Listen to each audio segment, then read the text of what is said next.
Hello दोस्तों, कैसे आप? आपका बहुत बहुत स्वागत दिशा एकेडमी दादी चैनल में। तब मेरे प्यारे बच्चों, आज फिर मैं आपके सामने रात 8:30 बजे विविध एक्सप्रेस की क्लास लेकर आपके सामने उपस्थित। तो मेरे प्यारे बच्चों, क्लास को लास्ट तक वॉच करें, अपने सारे वर्क छोड़कर क्लास को ज्वाइन करें। क्लास में आपको इतने अच्छे अच्छे कंटेंट मिलते हैं, बहुत अच्छे कंटेंट मैं आपको देकर जाता हूं जीएस की इस क्लास के अंदर। तो मेरे प्यारे बच्चों, अपने सारे वर्क छोड़कर क्लास को जरूर ज्वाइन करें और अपना क्वेश्चन को अच्छे से देखें। मेरे प्यारे बच्चों, देखिए आप बढ़िया क्वेश्चन के साथ आपको आगे बढ़ना है। चलिए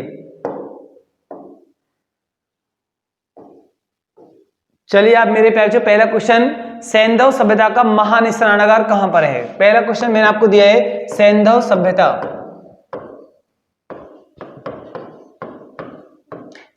का महान स्नानागार मेरे प्यारे, ये कहां पर स्थित है? इसकी पोजीशन आपको बतानी है, अपने कमेंट बॉक्स में स्पीड के साथ लगाएं। सैंधव सभ्यता का महान स्नानागार कहां पर इसकी पोजीशन है? तो मेरे प्यारे कमेंट बॉक्स में स्पीड के साथ लगाएं। आपका आंसर क्या आएगा? बहुत मेरे प्यारे इसका आंसर सही लगा रहे हैं, मोहनजोदड़ो में है। कहां पर? मोहनजोदड़ो। एक विशाल स्नानागार कहां से मिला है? मोहनजोदड़ो से मिला है मेरे प्यारे बच्चों। ये जो मोहनजोदड़ो है, अगर इसके बारे में एक दो क्वेश्चन देखना चाहते हो, देखिए आप, इसकी खोज 1922 में हुई है। मोहनजोदड़ो की खोज कौन सी सन में हुई? 1922। और किसके द्वारा इसकी खोज हुई? आर.डी. बनर्जी के द्वारा इसकी खोज है मेरे प्यारे बच्चों, आर.डी. बनर्जी के द्वारा। मोहनजोदड़ो जो सिंधु घाटी सभ्यता का स्थल है, कौन सी नदी पर बसा हुआ था? सिंधु नदी पर बसा हुआ था, सिंधु नदी पर बसा हुआ था। इसी को मेरे प्यारे बच्चों मृतकों का टीला, भूतों का टीला, सिंध का बाग, मृतकों का टीला, सिंध का बाग भी मेरे प्यारे बच्चों इसी के लिए बोला गया है, मृतकों का टीला और सिंध का बाग। सिंध का बाग भी मेरे प्यारे बच्चों इसी के लिए बोला गया है। तो मेरे प्यारे बच्चों, आप इसको नोट करें या इसका स्क्रीनशॉट करें और नेक्स्ट क्वेश्चन की तरफ चलें। अच्छे कंटेंट के साथ आपको आगे बढ़ना है। एक एक क्वेश्चन की बहुत वैल्यू होती है एग्जाम के लिहाज से मेरे प्यारे बच्चों। देखिए आप, चलिए आप क्वेश्चन नंबर 2 लिखिए आप मेरे प्यारे बच्चों। गांधार मथुरा शैली कौन से काल में अपने चरम पर थी? तो स्पीड से लगाना आप मेरे प्यारे बच्चों, इसका आंसर क्या आएगा? गांधार एवं मथुरा शैली, गांधार एवं मथुरा शैली का उत्कर्ष कौन से काल में था? तो मेरे प्यारे बच्चों, अपने कमेंट बॉक्स में स्पीड के साथ लगाएं। गांधार एवं मथुरा शैली अपने चरम पर कौन से काल में रही है? वो कौन सा काल आएगा मेरे प्यारे बच्चों? लगाइए आप इसका आंसर, कुषाण काल। कौन से काल में? कुषाण काल में गांधार एवं मथुरा शैली अपने चरम पर थी मेरे प्यारे बच्चों, कुषाण काल।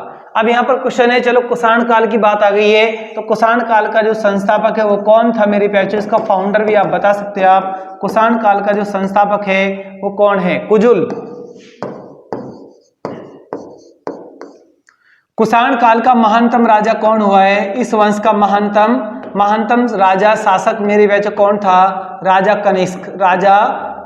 तो राजा कनिष्क के बारे में बहुत सारे क्वेश्चन है मेरे प्यारे बच्चों। आगे जो विविध एक्सप्रेस की क्लास आएगी उससे पहले मैंने आपको कनिष्क के बारे में सब कुछ बता रखा है। तो मेरे प्यारे बच्चों, आप इसको नोट करें या इसका स्क्रीनशॉट करें और नेक्स्ट क्वेश्चन की तरफ चलें। अच्छे कंटेंट के साथ आपको आगे बढ़ना है। चलिए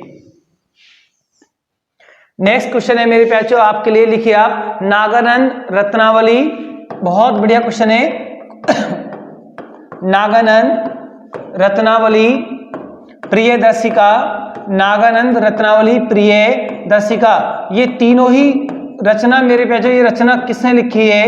एक तीनों रचना किसने लिखी है? तीनों रचना किसने लिखी है? तो मेरे प्यारे बच्चों, उसका नाम आपको इसके सामने लिखना है। नागानंद रत्नावली और प्रियदर्शिका का राइटर कौन है? तो मेरे प्यारे बच्चों, अपने कमेंट बॉक्स में स्पीड के साथ लगाएं, क्या आपका आंसर आएगा? बहुत मेरे प्यारे बच्चों ने टाइपिंग की स्पीड बढ़ा दी है और इसका सही आंसर लगा पा रहे हैं, राजा हर्षवर्धन। तो राजा हर्षवर्धन भी जीएस में बहुत ज्यादा बार पूछा गया है और मैंने आपको एक्सप्रेस की क्लास में राजा हर्षवर्धन का भी एक एक कंटेंट मैंने आपको बता रखा है मेरे प्यारे बच्चों। राजा हर्षवर्धन कौन से वंश के राजा हैं? राजा हर्षवर्धन कौन से वंश के राजा हैं? पुष्यभूति वंश के राजा हैं। पुष्यभूति पुष्यभूति वंश के राजा हैं और इन्होंने अपनी जो राजधानी बनाई, कहाँ पर अपनी राजधानी बनाई थी? तो मेरे बच्चों अगर क्वेश्चन आपसे पूछा जाए तो कन्नौज आपको लगाना है। राजा हर्षवर्धन के पूर्वजों की राजधानी कहाँ पर हुआ करती थी? थानेश्वर हुआ करती थी। और राजा हर्षवर्धन का दरबारी कवि कौन था? बाणभट्ट था मेरे प्यारे बच्चों, बाणभट्ट था। चलिए आप नेक्स्ट क्वेश्चन आपके लिए अच्छे कंटेंट के साथ मेरे प्यारे बच्चों आपको आगे बढ़ना है। चलिए आप नेक्स्ट पॉइंट, नेक्स्ट क्वेश्चन आपके लिए बढ़िया क्वेश्चन आएगा मेरे प्यारे बच्चों आपके लिए। लिखिए आप चिश्ती संप्रदाय के संस्थापक कौन थे? चिश्ती संप्रदाय के संस्थापक, चिश्ती संप्रदाय के फाउंडर, संस्थापक मेरे प्यारे बच्चों कौन थे? अगर आपसे एक क्वेश्चन पूछा जाए तो आपका आंसर क्या आएगा? चिश्ती संप्रदाय के फाउंडर कौन थे? ख्वाजा मोइनुद्दीन चिश्ती थे। लिखिए आप मेरे प्यारे बच्चों कमेंट बॉक्स में, ख्वाजा मोइनुद्दीन चिश्ती, ख्वाजा मोइनुद्दीन चिश्ती थे मेरे प्यारे बच्चों, ख्वाजा मोइनुद्दीन चिश्ती थे। और इनकी दरगाह मेरे प्यारे बच्चों कभी आपसे पूछी जाए तो ख्वाजा मोइनुद्दीन चिश्ती की दरगाह मेरे प्यारे बच्चों कहाँ पर है? इनकी दरगाह, इनका मकबरा कहाँ पर है? तो मेरे प्यारे बच्चों बताओगे आप अजमेर में है। कहाँ पर है? अजमेर में है। चलिए आप, यानी कि अकबर भी कौन से संप्रदाय को मानता था? अकबर कौन से संप्रदाय को मानता था? चिश्ती संप्रदाय को मानता था। और अकबर का गुरु चिश्ती संप्रदाय में कौन था? अकबर का गुरु कौन था? शेख सलीम अकबर के गुरु थे, शेख सलीम। और तभी अकबर के बेटे का नाम क्या रखा गया? सलीम रखा गया। चलिए आप मेरे प्यारे बच्चों अच्छे कंटेंट के साथ आगे बढ़िए। आप एक पॉइंट से दूसरे पॉइंट को जोड़ना बड़ा मुश्किल होता है, लेकिन मेरे प्यारे बच्चों आपको बहुत एक्सपीरियंस के साथ एक पॉइंट को दूसरे पॉइंट से यहाँ जोड़ा जा रहा है, जिससे कि आपकी हर सब्जेक्ट के हर पॉइंट की कनेक्टिविटी जुड़ी रहे और आपकी परीक्षाएं पास हो जाएं। चलिए आप मेरे प्यारे बच्चों अच्छे कंटेंट के साथ आपको आगे बढ़ना है। देखिए आप क्वेश्चन आपके लिए, जिंदा पीर किसे कहा जाता है? कौन से मुगल बादशाह को जिंदा पीर बोला गया है? जिंदा पीर कौन सा मुगल बादशाह कहलाता है? तो मेरे प्यारे बच्चों कमेंट बॉक्स में स्पीड के साथ लगाएं, जिंदा पीर कौन सा मुगल बादशाह कहलाया है? बहुत मेरे प्यारे बच्चे इस क्वेश्चन के आंसर पर बहुत स्पीड के साथ टाइपिंग कर रहे हैं और बहुत मुझे अच्छा लग रहा है कि जिंदा पीर कौन से मुगल बादशाह के लिए बोला गया है? तो मेरे प्यारे बच्चों लगाइए आप औरंगजेब के लिए जिंदा पीर कहा जाता है। औरंगजेब कैसा मुगल बादशाह था जिसका राज तिलक 2 बार हुआ? औरंगजेब का राज तिलक 2 बार हुआ है मेरे प्यारे, 2 बार हुआ है। और प्रथम आलमगीर यही कहलाए, आलमगीर मुजफ्फर आलमगीर की उपाधि भी इसी ने धारण की मेरे प्यारे। बहुत सारे कंटेंट इसके लिए हैं, तो मेरे प्यारे इसके लिए बहुत सारे पॉइंट है औरंगजेब के लिए। इसकी पत्नी का नाम भी आप बता सकते हैं आप, औरंगजेब की पत्नी का नाम क्या था? दिलरास बानो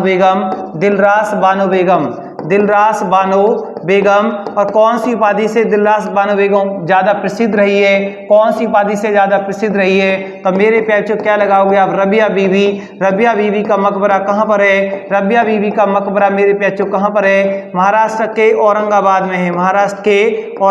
में है। चलिए मेरे प्यारे अच्छे कंटेंट के साथ एक एक पॉइंट मैंने आपको पहले भी लिखवा है, दोबारा से भी आपके पॉइंट आपके क्लियर हो रहे हैं। चलिए आप मेरे प्यारे अच्छे कंटेंट के साथ आगे बढ़ने की कोशिश करें। चलिए आप नोट करें आप इसको आराम से।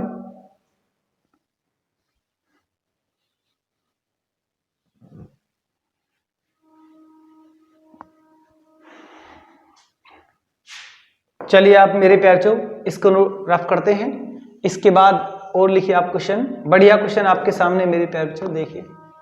चलिए अब देखिए आप मेरे प्यारे, मैंने यहाँ पर लिख दिया तुलसीदास।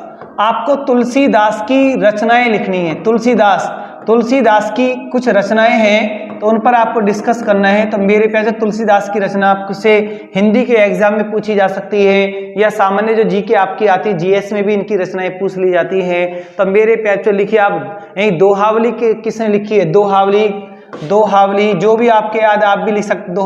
दोहावली, कवितावली मेरे प्यारे, कवितावली, दोहावली, कवितावली, गीतावली मेरे प्यारे, गीतावली लिखिए आप, गीतावली, दोहावली, कवितावली, गीतावली। और लिखिए रामचरितमानस, विनय पत्रिका, रामचरितमानस मेरे प्यारे। रामचरितमानस कौन सी भाषा में लिखा गया है? अवधी भाषा में लिखा हुआ है, अवधी भाषा में। विनय पत्रिका के राइटर भी कौन है? तो मेरे प्यारे देखिए विनय पत्रिका भी किसने लिखा है? ये भी आपका तुलसीदास के द्वारा लिखा गया। विनय पत्रिका, पार्वती मंगल, जानकी मंगल लिखिए आप मेरे प्यारे, पार्वती मंगल, जानकी मंगल भी किसने लिखा है? तो मेरे प्यारे तुलसीदास ने लिखा है। पार्वती मंगल, जानकी मंगल, बरवे रामायण, मेरे बच्चों लिखिए बरवे रामायण। अगर तुलसीदास की कोई रचना आएगी तो मेरे प्यारे बच्चों इनमें से आपसे पूछ ली जाएगी, इनसे बाहर आपसे नहीं पूछी जाएगी। वैराग्य संदीपनी भी लिख सकते हैं आप मेरे बच्चों, वैराग्य संदीपनी भी किसने लिखी है? वैराग्य संदीपनी के राइटर भी कौन है? तुलसीदास हैं। कृष्ण गीतावली भी किसने लिखा है? कृष्ण गीतावली मेरे प्यारे कृष्ण गीतावली के राइटर भी कौन है? तुलसीदास हैं। कृष्ण गीतावली के राइटर भी कौन है? तो मेरे प्यारे बच्चों कौन है? तुलसीदास हैं। तो मेरे प्यारे बच्चों आप इनको नोट करें या इनका स्क्रीनशॉट करें, इनमें से भी सामान्य जीएस में आपसे क्वेश्चन पूछ लिया जाता है। तो मेरे प्यारे बच्चों ये तुलसीदास की रचनाएं आपके आज ही याद हो जानी चाहिए, नोट करें आप इनको।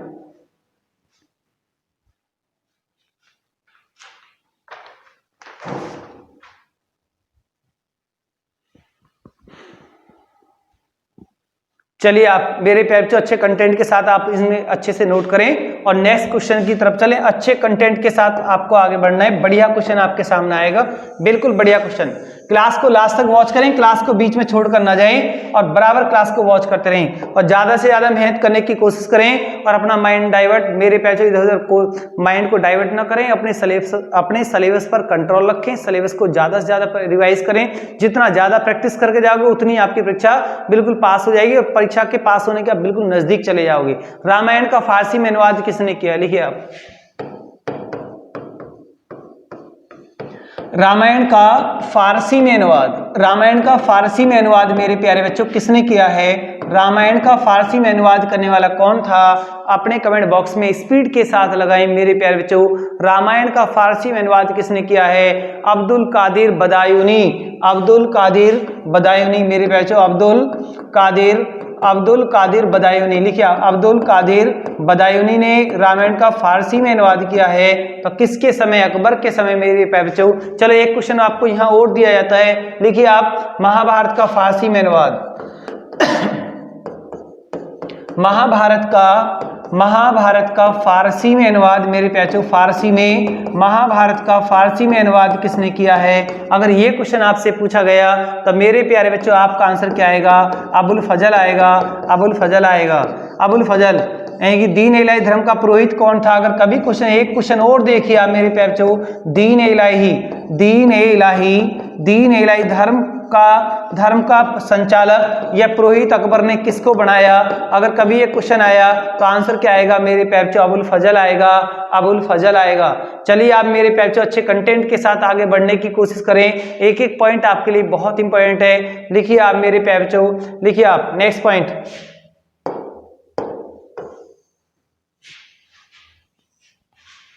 चलिए आप, सुलह कुल की नीति किसकी रही है मेरे प्यारे?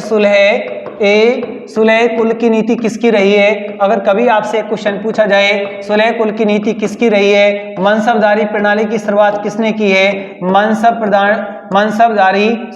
मनसबदारी प्रणाली मेरे प्यारे, मनसबदारी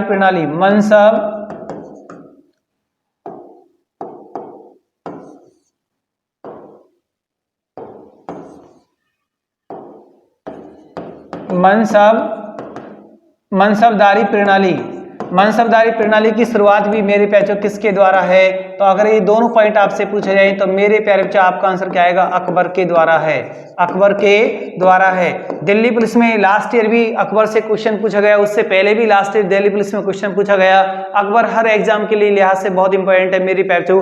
आपकी समझ में, आपके माइंड में इसकी इंपॉर्टेंस है नहीं है, लेकिन गवर्नमेंट की नजरों में इसकी इंपॉर्टेंस बहुत ज्यादा है। चलिए आप मेरे प्यारे बच्चों, कौन सा मुगल बादशाह पढ़ा लिखा नहीं था? यही वो मुगल बादशाह है जो पढ़ा लिखा नहीं था, बट इसके कार्य बहुत सारे थे। चलिए आप मेरे प्यारे अच्छे कंटेंट के साथ, बटलर कमेटी का उद्देश्य क्या था? बढ़िया क्वेश्चन आपके सामने। बटलर कमेटी का उद्देश्य मेरे प्यारे बच्चों क्या था? इसका उद्देश्य आपको अपने कमेंट बॉक्स में स्पीड के साथ लगाना है। बटलर कमेटी का उद्देश्य क्या था? भारत सरकार तथा देशी राज्यों के बीच संबंधों को सुधारना था।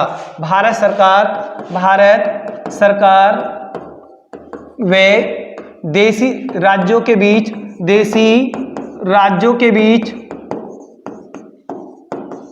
बीच संबंधों को, देशी राज्यों के बीच संबंधों को सुधारना था मेरे प्याचों, सुधारना था मेरे प्याचों। ये इसका मुख्य उद्देश्य था। Butler committee 1927, Butler committee 1927। चलिए आप मेरे प्याचों अच्छे कंटेंट के साथ आगे बढ़िए। आप बढ़िया कंटेंट आपके सामने, आप इसको नोट कर लें, इसको नोट कर लें या इसका स्क्रीनशॉट करें। चलिए आप, बढ़िया क्वेश्चन है। एक नेक्स्ट, सूरत अधिवेशन, एक क्वेश्चन और देखिए आप। सूरत अधिवेशन मेरे प्यारों, एक और लिखोगे आप कलकत्ता अधिवेशन, सूरत अधिवेशन, कलकत्ता अधिवेशन। सूरत अधिवेशन 1907 में हुआ है, 1907, और कलकत्ता अधिवेशन मेरे प्यारों 1906। आपको दोनों में अध्यक्ष बताना है कि कांग्रेस का दोनों में अध्यक्ष कौन कौन रहे, आपको सिर्फ इनके अध्यक्ष बताने हैं मेरे प्यारों। दो क्वेश्चन मैंने आपको दिए, सूरत अधिवेशन में अध्यक्ष कौन रहा है और कलकत्ता अधिवेशन में अध्यक्ष कौन रहा है। अपने कमेंट बॉक्स में मेरे प्यारों को स्पीड के साथ लगाएं, दोनों में अध्यक्ष कौन आएगा, लगाइए स्पीड के साथ, आंसर दोनों का क्या आएगा। सूरत अधिवेशन 1907 में अध्यक्ष कौन था, रास बिहारी मेरे प्यारों घोष, रास बिहारी घोष आएगा मेरे बच्चों। बहुत बच्चे बोस लगा देते हैं, गलत हो जाएगा। और कलकत्ता अधिवेशन में अध्यक्ष कौन था, दादा भाई नौरोजी, दादा भाई नौरोजी। भारत का द ग्रांड ओल्ड मैन कौन कहलाया है, दादा भाई नौरोजी। तो दादा भाई नौरोजी कांग्रेस के कितनी बार अध्यक्ष रहे, दादा भाई नौरोजी कांग्रेस के 3 बार अध्यक्ष रहे हैं, 3 बार अध्यक्ष रहे हैं। तीनों बार अधिवेशन कहां पर हुआ है, कलकत्ता में हुआ है। सर मैं आपके सामने लिख रहा हूं, 1886 में रहे, 1893 में रहे, 1906 में रहे मेरे प्यारे बच्चों। आप इनको नोट करें या इनका स्क्रीनशॉट करें और नेक्स्ट अच्छे कंटेंट के साथ आगे बढ़ने की कोशिश करें मेरे प्यारे बच्चों।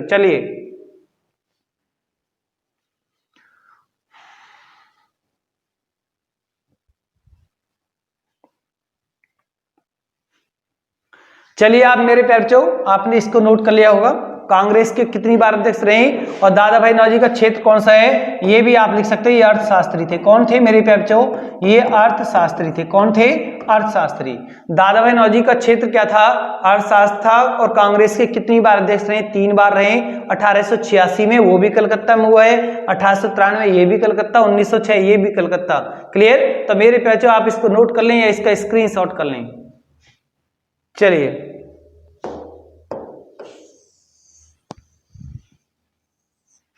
नेक्स्ट क्वेश्चन देखिए आप मेरे प्यारे, बढ़िया कंटेंट के साथ। लॉर्ड माउंटबेटन योजना, लॉर्ड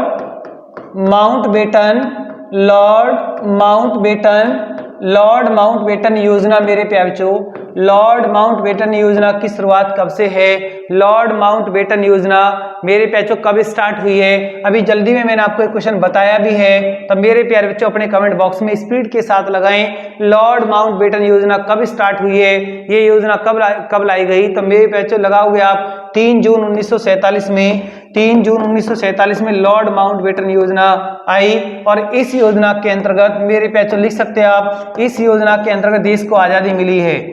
इस योजना के अंतर्गत देश को आजादी कौन सी योजना के अंतर्गत दी गई है मेरे प्यारों, देश को आजादी जो मिली है वो कौन सी योजना के अंतर्गत मिली है, लॉर्ड माउंटबेटन योजना। एक ऐसा ही मिलता जुलता क्वेश्चन और आपको दूंगा मैं मेरे प्यारों। संविधान का निर्माण कौन सी योजना के अंतर्गत, संविधान का निर्माण कौन सी योजना के अंतर्गत, कभी आपसे एक क्वेश्चन पूछ लिया जाए तो मेरे प्यारे बच्चों आपका आंसर क्या आएगा, संविधान का जो निर्माण हुआ है वो कौन सी योजना के अंतर्गत हुआ है। तो मेरे प्यारे आप क्या लिखोगे, कैबिनेट मिशन योजना 1946, कैबिनेट मिशन योजना मेरे प्यारे, कैबिनेट मिशन योजना 1946 में ये योजना आई है, इसके द्वारा संविधान का निर्माण हुआ है। तो मेरे प्यारे बच्चों आप इसको नोट करें या इसका स्क्रीनशॉट करें और नेक्स्ट अच्छे कंटेंट के साथ आगे बढ़ने की कोशिश करें।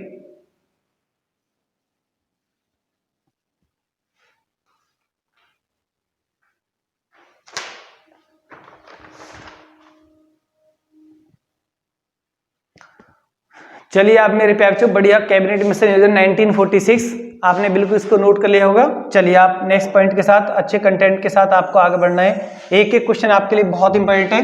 बिल्कुल आप क्लास के साथ बने रहें, एक एक क्वेश्चन आपको दिया जा रहा है मेरे प्यारे बच्चों। लिखिए आप, भारतीय स्वतंत्रता अधिनियम पारित, भारतीय स्वतंत्रता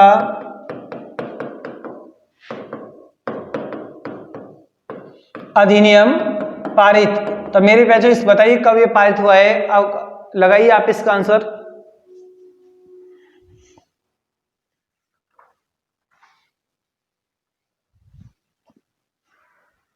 भारतीय स्वतंत्रता अधिनियम पारित मेरे बच्चों कब हुआ है, तो आप इसमें लगा सकते हो आप 18 जुलाई मेरे बच्चों 1947, 18 जुलाई 1947 को भारतीय स्वतंत्रता अधिनियम पारित हुआ है। भारतीय स्वतंत्रता अधिनियम पारित अगर आपसे पूछा जाए तो 18 जुलाई 1947 में पारित हुआ है। चलिए आप नेक्स्ट क्वेश्चन के साथ, बढ़िया कंटेंट के साथ।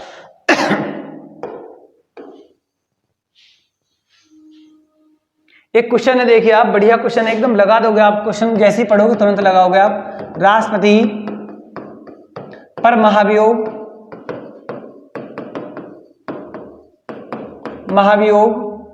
राष्ट्रपति और महाभियोग कौन लगा सकता है, कौन लगा सकता है। अगर मैंने आपसे एक क्वेश्चन पूछ लिया तो मेरे प्यारे बच्चों आपका आंसर क्या आएगा, कमेंट बॉक्स में स्पीड के साथ लगाएं। राष्ट्रपति पर, जब राष्ट्रपति संविधान का उल्लंघन करेगा तो उस पर महाभियोग कौन लगा सकता है, किसके द्वारा संविधान यानी कौन लगाएगा, मेरे प्यारे बच्चों लगाइए आप। राष्ट्रपति पर महाभियोग कौन लगा सकता है, कौन लगा सकता है, ये क्वेश्चन मैंने आपसे पूछा है। अपने कमेंट बॉक्स में स्पीड के साथ इसका आंसर लगाएं। राष्ट्रपति पर महाभियोग कौन लगा सकता है, तो लगाइए मेरे प्यारे बच्चों, इसका आंसर क्या आएगा। बहुत मेरे प्यारे बच्चों टाइपिंग की स्पीड बढ़ा रखी है, तो लिखिए आप संसद लगा सकती है। लिखिए आप मेरे प्यारे बच्चों, संसद द्वारा राष्ट्रपति पर महाभियोग लगाया जाता है। और राष्ट्रपति पर जो महाभियोग लगता है वो कौन से अनुच्छेद में लगता है मेरे प्यारे बच्चों, आर्टिकल नंबर 61 में लगता है। आर्टिकल नंबर 61 महाभियोग से मतलब होता है राष्ट्रपति को पद से हटाने की प्रक्रिया क्या कहलाती है, राष्ट्रपति को पद से हटाने की प्रक्रिया मेरे प्यारे बच्चों क्या कहलाती है, महाभियोग कहलाती है। कई बार ये क्वेश्चन है यूपी दरोगा में भी आपसे पूछा गया था, बड़ा इंपॉर्टेंट पॉइंट आपके लिए मेरे प्यारे बच्चों। जब संविधान का अच्छा कंटेंट मैं आपको देता हूं, पूरा कंटेंट संविधान पढ़ाता हूं, तो वहां पर पूरी उसकी डिटेल आपको बताई जाती है। चलिए आप मेरे प्यारे बच्चों अच्छे कंटेंट के साथ बढ़िया आगे। चलिए आप नेक्स्ट पॉइंट आपके लिए, उपराष्ट्रपति का जो निर्वाचन है मेरे प्यारे बच्चों, देखिए आप, उपराष्ट्रपति का निर्वाचन मेरे प्यारे बच्चों, उपराष्ट्रपति का जो निर्वाचन है वो कौन से अनुच्छेद में है, सिर्फ आपको आर्टिकल बताना है मेरे प्यारे बच्चों, कौन से अनुच्छेद में उपराष्ट्रपति का निर्वाचन आता है। अपने कमेंट बॉक्स में स्पीड के साथ लगा सकते हैं। और यहाँ पर एक सेम क्वेश्चन है, राष्ट्रपति का निर्वाचन भी आपको बताना है, दोनों की कंपेयर आपको करनी है। राष्ट्रपति का निर्वाचन कौन से आर्टिकल में आता है और उपराष्ट्रपति का निर्वाचन कौन से आर्टिकल में आता है। तो मेरे प्यारे बच्चे इस क्वेश्चन का आंसर स्पीड के साथ लगाएं। आप इसका आंसर क्या लगा सकते हैं, आप लगाइए।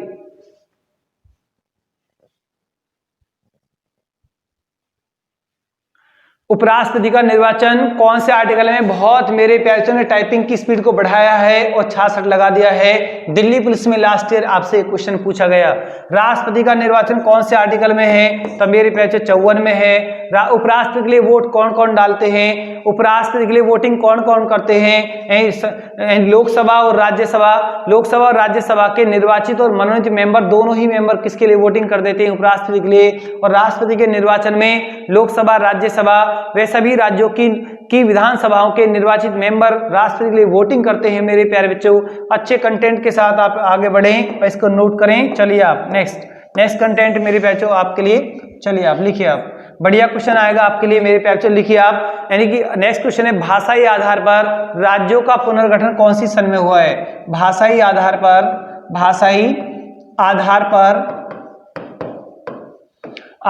पर राज्यों का पुनर्गठन मेरे प्यारे बच्चों, राज्यों का पुनर्गठन कब हुआ है, तो मेरे प्यारे बच्चों कौन सी सन आएगा। अपने कमेंट बॉक्स में स्पीड के साथ लगाएं, भाषाई आधार पर राज्यों का पुनर्गठन कब हुआ है, तो मेरे प्यारे बच्चों लगाइए कमेंट बॉक्स में स्पीड के साथ। सही आंसर क्या आएगा, 1956 आएगा मेरे प्यारे बच्चों, 1956 आएगा। क्लास को लास्ट तक वॉच करोगे तो बहुत ऐसे क्वेश्चन है जो आगे बहुत सारे क्वेश्चन आप पहली बार पढ़ोगे या आपने कभी पहले पढ़े हैं तो आपके वो याद नहीं है, तो इसलिए मैं आपसे बार बार बोलता हूँ क्लास क्लास को लास्ट तक वॉच करते रहें। क्लास को लास्ट तक वॉच करोगे तो उसका आपको बहुत बेनिफिट मिलेगा।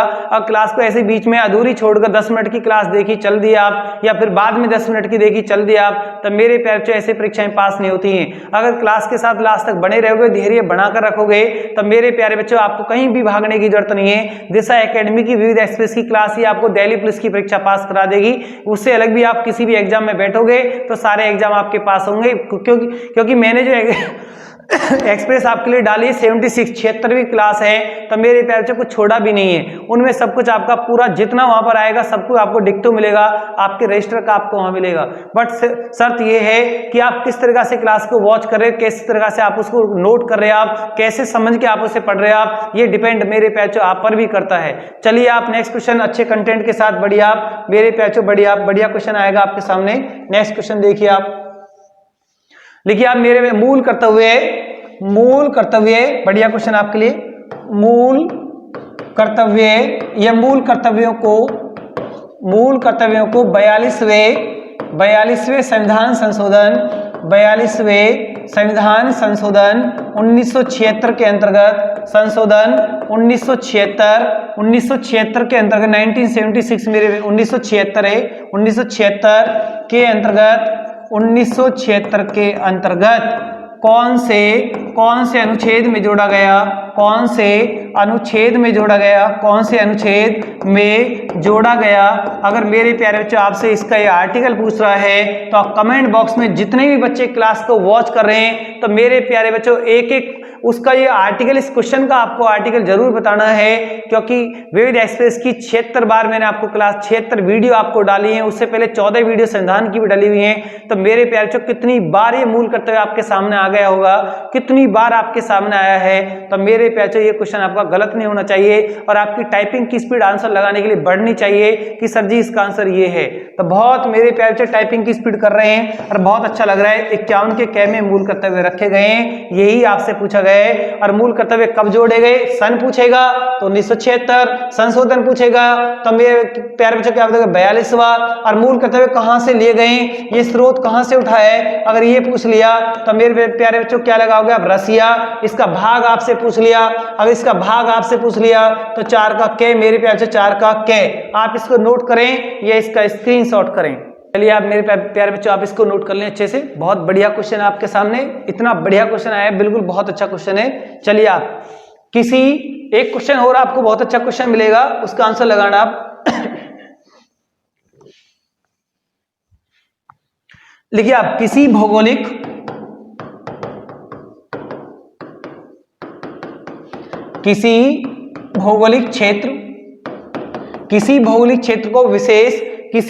क्षेत्र को अनुसूचित करने का संवैधानिक अधिकार, किसी भौगोलिक क्षेत्र को अनुसूचित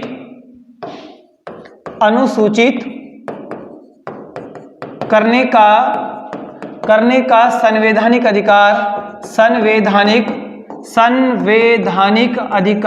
किसके पास होता है। संवैधानिक अधिकार किसके पास होता है मेरे प्यारे बच्चों। अगर क्वेश्चन आपसे ये किसके पास होता है, अगर ये क्वेश्चन आपसे पूछा जाए तो मेरे प्यारे बच्चों आपका आंसर क्या आएगा, अपने कमेंट बॉक्स में टाइपिंग करें और आंसर लगाएं कि इसका आंसर सही क्या आएगा। किसी भौगोलिक क्षेत्र को अनुसूचित करने का संवैधानिक अधिकार किसके पास होता है। तो बहुत मेरे प्यारे बच्चे टाइपिंग की स्पीड सही कर रहे हैं और गलत भी कर रहे हैं। तो मेरे प्यारे बच्चे आप इसमें लगाओगे तो इसका सही आंसर आएगा राष्ट्रपति।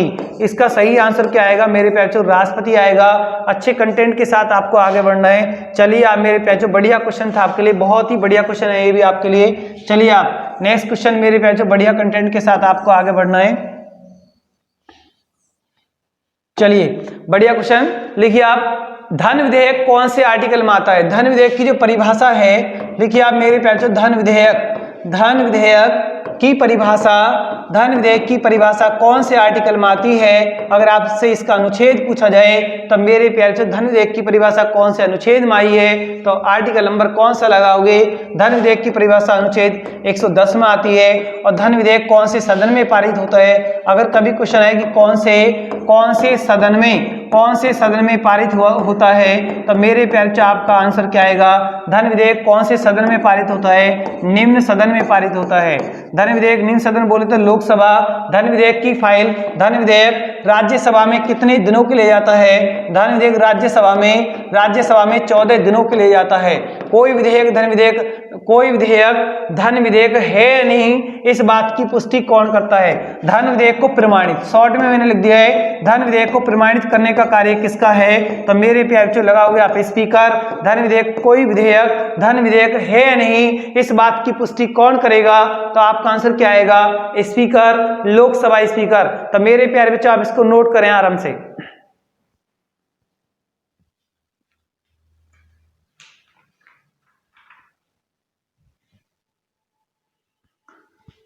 चलिए आप मेरे प्यारे बच्चों बढ़िया कंटेंट के साथ आपको आगे बढ़ना, एक एक क्वेश्चन आपके लिए बहुत इंपॉर्टेंट है। नेक्स्ट क्वेश्चन देखिए आप मेरे प्यारे बच्चों,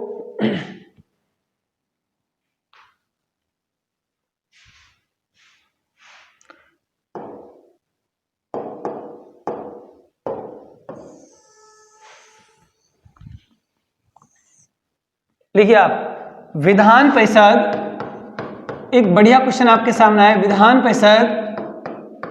परिषद किसी साधारण विधेयक को, किसी साधारण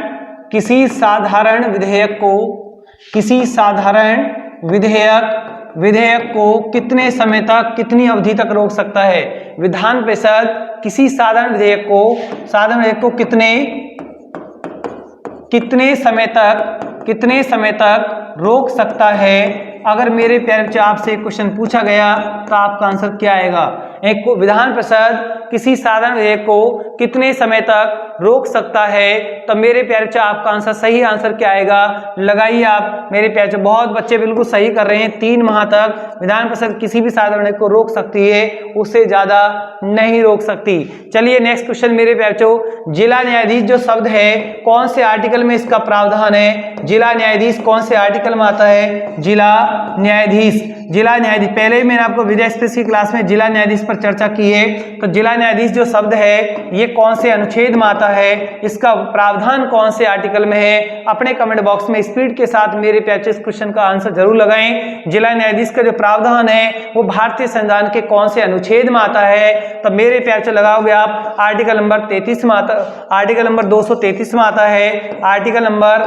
233 में आता है, 233 में आता है मेरे प्यारे। अच्छे कंटेंट के साथ आप इसे नोट करें या इसका स्क्रीनशॉट करें और नेक्स्ट पॉइंट की तरफ चलें। चलिए आप मेरे प्यारे बच्चों अच्छे कंटेंट के साथ आगे बढ़िए। आप देखिए आप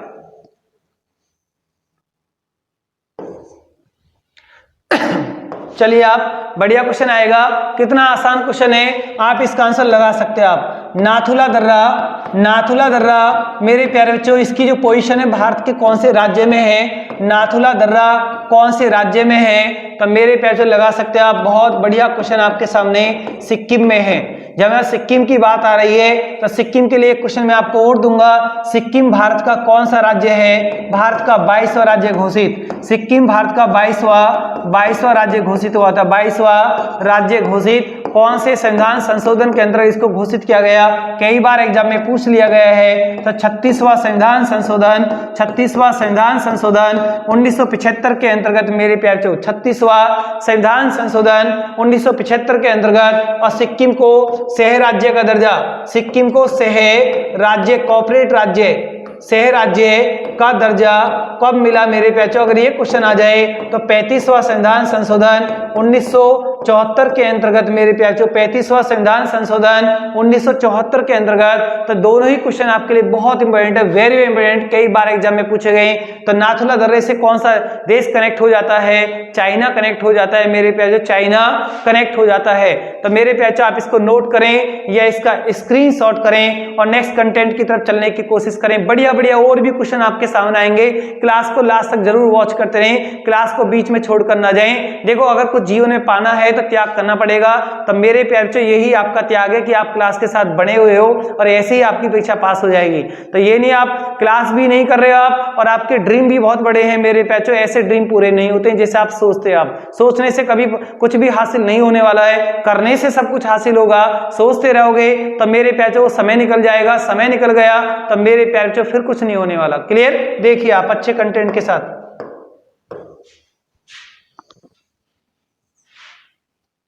चलिए आप बढ़िया क्वेश्चन इसके बाद भी देखिए, कौन से दो ग्रह मेरे प्यारे, कौन से दो ग्रह लगाओगे आप? मंगल। कौन से दो ग्रह मंगल और यूरेनस के बीच में आते हैं? कौन से दो ग्रह मंगल व यूरेनस के बीच आते हैं? यूरेनस के बीच में आते हैं, अपने कमेंट बॉक्स में स्पीड के साथ लगाएं मेरे प्यारे बच्चों। कौन से दो ग्रह मंगल और यूरेनस के बीच में आ जाते हैं? तो कौन से वो दो ग्रह हैं? तो मेरे प्यारे अपने कमेंट बॉक्स में स्पीड के साथ लगाएं। सूर्य से दूरी के अकॉर्डिंग कौन से दो ग्रह मंगल व यूरेनस के बीच में आते हैं? तो अपने कमेंट बॉक्स में स्पीड के साथ लगाएं। जिन मेरे प्यारे बच्चों ने सौर मंडल का टॉपिक मुझसे पढ़ा हुआ है उनका ये क्वेश्चन गलत ही नहीं होगा, बिल्कुल वो टाइपिंग कर रहे हैं और सही क्वेश्चन का आंसर लगा पा रहे हैं। बहुत अच्छा लगता है मेरे प्यारे जब आप टॉपिक को प्रॉपर तरीका से अपने हर सब्जेक्ट का बेस बना लेते हो और प्रैक्टिस क्लास में एक्सप्रेस की क्लास के साथ जुटे हुए आप, बहुत अच्छा लगता है कि आप क्लास के साथ लास्ट तक बने रहते हैं। ऐसे नहीं बच्चे साथ क्लास के साथ नहीं रहते, बहुत बच्चे क्लास के साथ हमेशा बने रहते हैं, उनके बड़ी बड़ी परीक्षाएं पास होंगी, ये मेरा उनसे वादा है और हमें उन पर पूरा भरोसा है। देखिए आप, कौन से दो ग्रह मंगल व यूरेनस के बीच आते हैं? तो बहुत मेरे बच्चों ने लगा दिया है, तो बृहस्पति और शनि। तो बृहस्पति और शनि दो ग्रह हैं। देखिए आप, बृहस्पति व शनि दो ग्रहों के बीच में आते हैं सूर्य से दूरी के अकॉर्डिंग मेरे प्यारे, सूर्य से दूरी के अकॉर्डिंग। तो मेरे प्यारे बच्चों आप इनको नोट करें या इनका स्क्रीनशॉट करें और अच्छे कंटेंट के साथ आगे बढ़ने की कोशिश करें। एक एक क्वेश्चन आपके लिए बहुत इंपॉर्टेंट है मेरे प्यारे बच्चों। आगे लिखिए आप, अफ्रीका महाद्वीप में मैक्सिमम देश कितने हैं? अफ्रीका महाद्वीप में अधिकतम देश कितने हैं? कितना बढ़िया क्वेश्चन मैंने आपको दिया है, एक बहुत जर्नली क्वेश्चन आपके सामने है। अफ्रीका महाद्वीप, अफ्रीका कॉन्टिनेंट या अफ्रीका महाद्वीप में अधिकतम देश कितने हैं मेरे प्यारों? अधिकतम देश कितने हैं? अधिकतम कंट्री कितनी है? तो मेरे प्यारों आपका आंसर क्या आएगा? अफ्रीका महाद्वीप में टोटल कंट्रियां कितनी हैं? अपने कमेंट बॉक्स में स्पीड के साथ लगाएं कि मेरे प्यारों आपका आंसर क्या आएगा। अफ्रीका महाद्वीप में 54 देश हैं। कितने देश हैं मेरे प्यारों? 54 कंट्री हैं अफ्रीका महाद्वीप। अफ्रीका महाद्वीप का कौन सा स्थान आता है? दूसरा स्थान आता है जनसंख्या में भी और क्षेत्रफल में भी, दूसरे पायदान पर है। और पहले पायदान पर सबसे बड़ा महाद्वीप कौन सा है? एशिया महाद्वीप है। सेकंड नंबर पर कौन सा आता है? अफ्रीका आता है। तो अफ्रीका, इसे ही मेरे बच्चों अंधा महाद्वीप भी कहते हैं। अंधा महाद्वीप कौन सा महाद्वीप कहलाता है? अंधा महाद्वीप कौन सा महाद्वीप कहलाता है? सहारा रेगिस्तान भी कहां पर है मेरे बच्चों? सहारा रेगिस्तान भी यहाँ पर है। नील नदी भी यहाँ पर है। नील नदी मेरे प्यारे कौन से महाद्वीप में है? जो विश्व की सबसे लंबी नदी है। और विक्टोरिया झील भी मेरे प्यारे कौन से महाद्वीप में है? विक्टोरिया झील भी कौन से महाद्वीप में है? वह कौन सा महाद्वीप है जिससे तीनों रेखाएं होकर गुजरती हैं? अफ्रीका महाद्वीप से तीनों लाइन होकर जाती हैं। कर्क रेखा भी गुजरती है, विषुवत रेखा भी गुजरती है, मकर रेखा भी गुजरती है। तीनों लाइन कौन से महाद्वीप से होकर जाती हैं? अफ्रीका महाद्वीप से जाती हैं। अंधा महाद्वीप या काला महाद्वीप किसे कहते हैं? अफ्रीका महाद्वीप के लिए बोलते हैं मेरे प्यारे। ये जो अफ्रीका है ये दोनों गोलार्धों में इसकी पोजीशन है। ये उत्तरी गोलार्ध में भी है और दक्षिणी गोलार्ध में भी है। जिस मेरे प्यारे बच्चे ने ऑफलाइन में ग्लोब बनाया है, मैंने उसको बोर्ड पर समझाया है, उसका ऐसा कोई क्वेश्चन गलत होगा ही नहीं। आप इसको नोट करें या इसका स्क्रीनशॉट करें।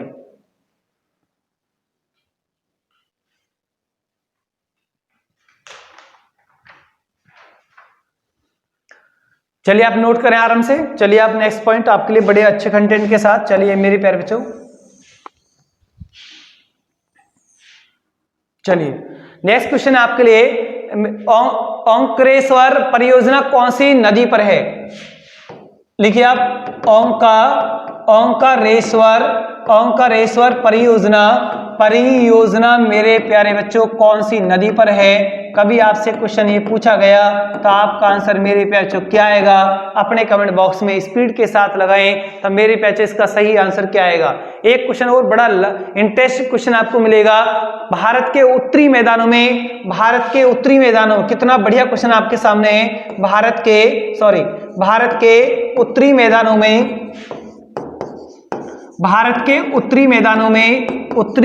में शीत ऋतु में शीत ऋतु में वर्षा कौन से विक्षोभ से होती है? वर्षा कौन से विक्षोभ से होती है? कौन से विक्षोभ से होती है मेरे प्यारे बच्चों? कौन से विक्षोभ से होती है? ये क्वेश्चन आपसे पूछा गया है। एक बार क्वेश्चन को दोबारा से रिपीट करता हूं आपके लिए। भारत के उत्तरी मैदानों में शीत ऋतु में वर्षा कौन से विक्षोभ से होती है? कौन से विक्षोभ से होती है मेरे प्यारे बच्चों? कितना बढ़िया क्वेश्चन। ओंकारेश्वर परियोजना नर्मदा नदी पर है, और इस क्वेश्चन का आंसर आएगा पश्चिमी विक्षोभ मेरे प्यारों। इस क्वेश्चन का आंसर क्या आएगा? पश्चिमी विक्षोभ आपको लगाना है। पश्चिमी विक्षोभ से होती है। जब आप मुझसे जब मुझसे आप वर्षा वाला टॉपिक पढ़ोगे अच्छे कंटेंट के साथ, तो ऐसे किसी क्वेश्चन पे आपको रट्टा नहीं लगाना है, सब कुछ आपकी समझ में आएगा। चलिए आप मेरे प्यारे बच्चों अच्छे कंटेंट के साथ, बद्रीनाथ जो मंदिर है, बद्रीनाथ मंदिर कौन सी नदी के किनारे है? कितना बढ़िया क्वेश्चन आपसे पूछ लिया गया है। बद्रीनाथ मंदिर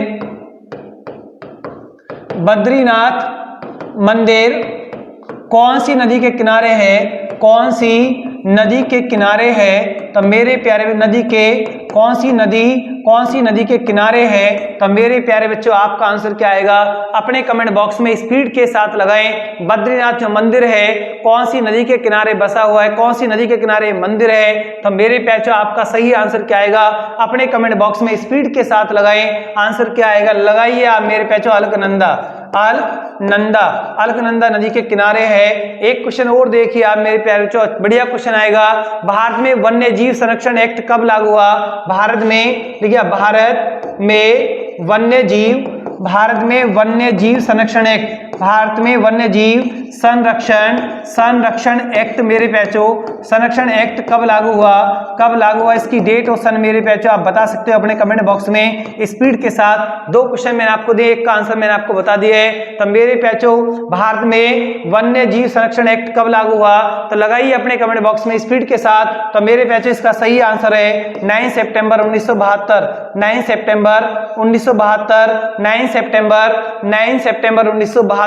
तो मेरे प्यारे बच्चों आप इसको नोट करें या इसका स्क्रीनशॉट करें।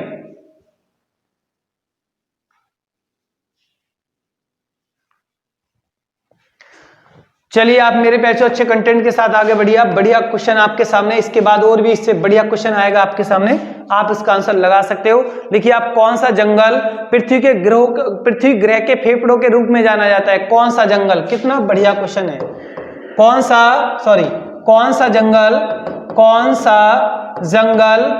सा जंगल पृथ्वी ग्रह का फेफड़ा माना गया है? पृथ्वी ग्रह का फेफड़ा माना जाता है या फेफड़ा माना जाता है। ये क्वेश्चन आपके सामने। पृथ्वी ग्रह पर कौन सा जंगल है जो पृथ्वी ग्रह का क्या कहलाता है? फेफड़ा कहलाता है। तो मेरे प्यारे बच्चों आपका सही आंसर क्या आएगा? अमेजन वर्षा वन। अमेजन के जो जंगल हैं, अमेजन जो वर्षा वन है वो पृथ्वी ग्रह का क्या है? फेफड़ा है, लंग्स है। ये क्वेश्चन आपके लिए एक उपनाम यहाँ पर दिया गया है। तो मेरे प्यारे बच्चों आप इसको नोट करें अच्छे से।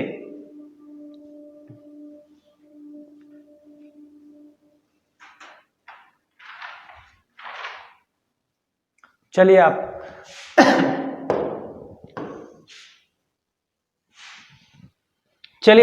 मेरे प्यारे बच्चों नेक्स्ट क्वेश्चन की तरफ चलते हैं। बढ़िया क्वेश्चन था। आप भी ये जो अमेजन के जंगल है कहां पर है मेरे प्यारे बच्चों? ये आपके ब्राजील में है।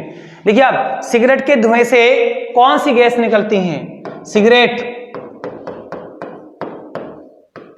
के धुएं से कौन सी गैस निकलती है? धुएं से क्या कौन से पॉल्यूशन निकलते हैं? तो दो लगाइए आप मेरे पे, कौन से आएंगे? सिगरेट के धुएं से कौन सी गैस निकलती है? तो लगाइए CO व बेंजीन निकलती है। CO व बेंजीन। तो CO बोले तो मेरे पे क्या है? Carbon monoxide. कई बार ये क्वेश्चन एग्जाम में पूछा गया है और SSC ने क्वेश्चन कितनी बार पूछा है। सिगरेट के धुएं से कौन सी दो गैस निकलती है? कार्बन मोनोऑक्साइड व बेंजीन निकलती है। लाइकेंस सबसे अच्छा सूचक किसका है? देखिए आप लाइकेंस सबसे अच्छा सूचक किसका है? लाइकेंस सबसे अच्छा सूचक किसका है, सबसे अच्छा सूचक इंडिकेट किसको करता है? तो मेरे प्यारे बच्चों आपका सही आंसर क्या आएगा? वायु प्रदूषण को इंडिकेट करता है, एयर पॉल्यूशन को इंडिकेट करता है। वायु प्रदूषण को इंडिकेट करता है। जब वायु में SO2 की मात्रा बढ़ जाती है तो लाइकेंस का प्लांट वहां ग्रो नहीं कर पाता है, तो उससे इंडिकेट होता है कि यानी कि वायु में किसकी मात्रा ज्यादा बढ़ गई है, SO2 की मात्रा ज्यादा बढ़ गई है। चलिए आप मेरे प्यारे बच्चों अच्छे कंटेंट के साथ आगे बढ़ने की कोशिश करें। नेक्स्ट क्वेश्चन आपके लिए, जैव विविधता अधिनियम पारित भारत में कब हुआ है? जैव विविधता अधिनियम पारित भारत में, जैव विविधता अधिनियम पारित, जैव विविधता अधिनियम पारित मेरे प्याचों कब हुआ है? तो मेरे प्याचों लगाइए आप इसका सही आंसर क्या आएगा? जैव विविधता अधिनियम पारित भारत में कब हुआ है? 11 दिसंबर सन 2002। 11 दिसंबर सन 2002 मेरे प्याचों। जैव विविधता का मतलब क्या था? बायोडाइवर्सिटी, एनिमल एंड प्लांट का इसमें अनुपात देखा जाता है। और ये जैव विविधता दिवस कब मनता है? 22 मई को मनता है। जैव विविधता दिवस, अंतरराष्ट्रीय जैव विविधता दिवस कब मनता है? 22 मई को इसका मेरे प्याचों क्या मनता है? डे मनता है, ये दिवस मनता है। ये भी एग्जाम में कई बार आपसे पूछा गया है। साइलेंट वैली परियोजना कौन से राज्य में है? बढ़िया क्वेश्चन आपके सामने, अपने कमेंट बॉक्स में मेरे प्याचों स्पीड के साथ लगाना। साइलेंट वैली परियोजना कौन से राज्य में है? साइलेंट वैली परियोजना कौन से राज्य में है? देखिए आप, साइलेंट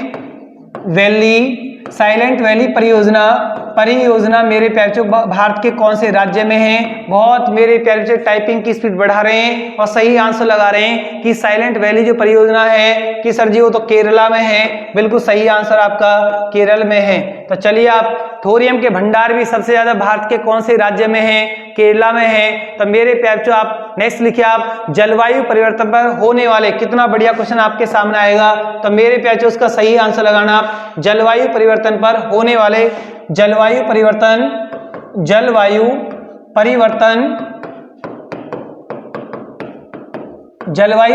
पर होने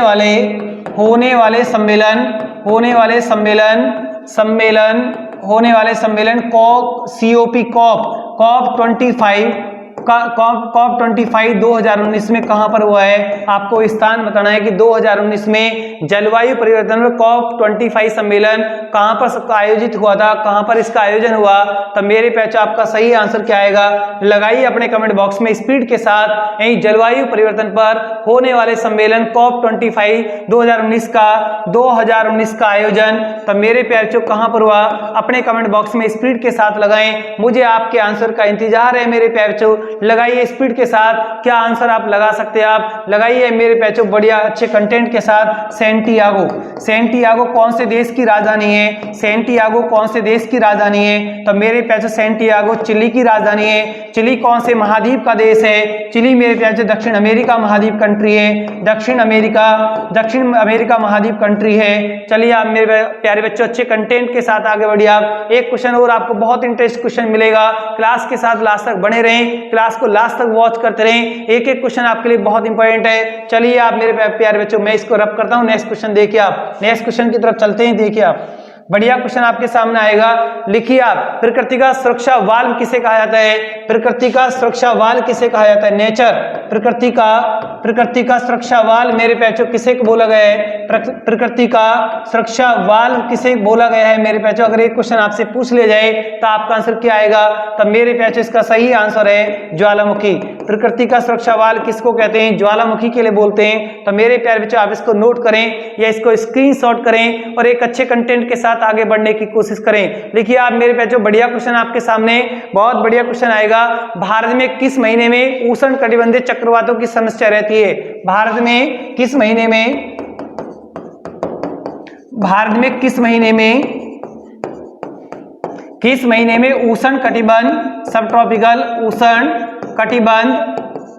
उष्णकटिबंध चक्रवातों की समस्या रहती है, साइक्लोन चक्रवातों की समस्या रहती है। तो भारत के कौन से मंथ हैं जहां पर ये समस्या रहती है? कौन से 2 महीनों में रहती है? अक्टूबर नवंबर में रहती है मेरे प्यारे बच्चों, अक्टूबर और नवंबर। अक्टूबर नवंबर में चक्रवातों की समस्या भारत में रहती है। उष्ण कटिबंधीय चक्रवातों की समस्या भारत में कब रहती है? अक्टूबर नवंबर में रहती है। तो मेरे प्यारे बच्चों आप इसे नोट करें या इसका स्क्रीनशॉट करें और नेक्स्ट अच्छे कंटेंट की तरफ आगे बढ़ने की कोशिश करें।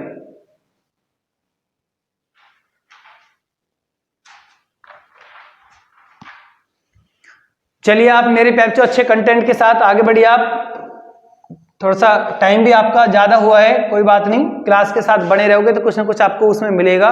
लिखिए आप, लडो और उडो कौन सा हार्मोन्स कहलाता है? लडो और उडो हार्मोन्स कौन सा कहलाता है? उस हार्मोन्स का नाम क्या है? लडो उडो हार्मोन्स मेरे प्यारे बच्चों कौन सा है? ये एक हार्मोन्स है। लडो उडो हार्मोन्स कौन सा हार्मोन्स ऐसा वर्क करता है?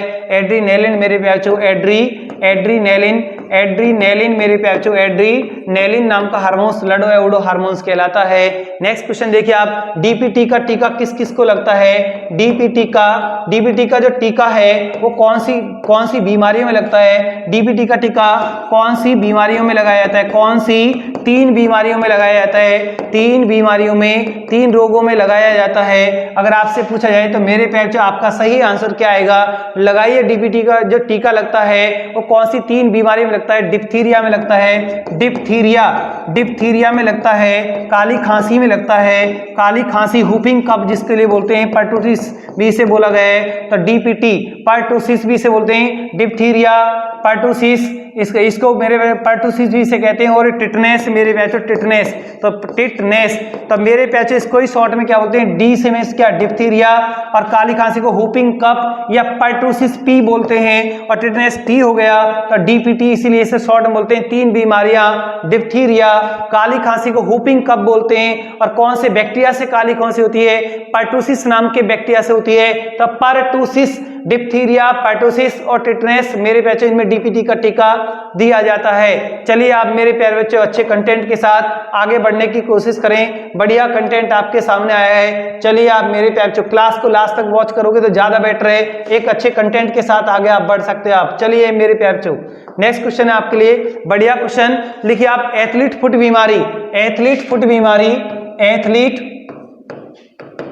फुट बीमारी मेरे प्यारे बच्चों किससे होती है? कवक से होती है। इसका सही आंसर क्या आएगा? फंजाई आएगा। एथलीट फुट बीमारी किससे होती है? कवक से होती है। एक क्वेश्चन है, देखिए आप मेरे प्यारे बच्चों, राजीव गांधी खेल रत्न अवार्ड, राजीव गांधी खेल रत्न award,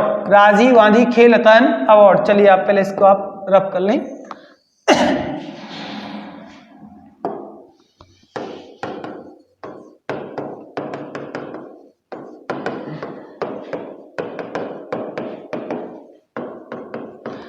Arjun award, Dronacharya award,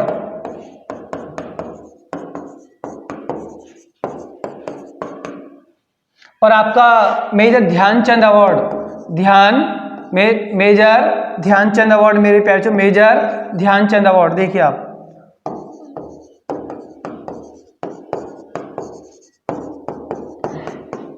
अब इसमें आपको देखना है, देखिए आप मेरे प्यारे, इसमें है, एक तो इसमें द्रोणाचार्य अवार्ड में 2 अवार्ड होते हैं, एक नियमित अवार्ड मिलता है, एक नियमित श्रेणी का अवार्ड इसमें दिया जाता है, एक लाइफ टाइम श्रेणी का अवार्ड इसमें मिलता है, एक लाइफ टाइम श्रेणी का इसमें अवार्ड दिया जाता है। अब इन अवार्ड की मेरे प्यारे जो धनराशि बदली है वो धनराशि आपको इनके सामने लिखनी है। राजीव गांधी खेल रत्न अवार्ड में जो धनराशि है इसमें धनराशि मेरे प्यारे बच्चों कितनी हो गई है? 25 लाख इसमें हो गई है। अर्जुन अवार्ड में जो धनराशि है, अर्जुन अवार्ड में मेरे प्यारे बच्चों 15 लाख की धनराशि मिल रही है, 15 लाख की धनराशि है। और द्रोणाचार्य अवार्ड को 2 भागों में डिवाइड, एक नियमित श्रेणी में, एक लाइफ टाइम में। जो नियमित श्रेणी में अवार्ड मिलेगा उसको 10 लाख मिलेगा, और जो लाइफ टाइम श्रेणी में रखा जाएगा उसको 15 लाख की धनराशि दी जाएगी। और ध्यानचंद अवार्ड में मेरे प्यारे इसमें भी कितनी कर दी गई है? ध्यानचंद अवार्ड में 10 लाख की धनराशि, 10 लाख की धनराशि इसमें दी गई है। इन खेल जगत का सबसे बड़ा अवार्ड कौन सा है? खेल जगत का सबसे बड़ा अवार्ड कौन सा है?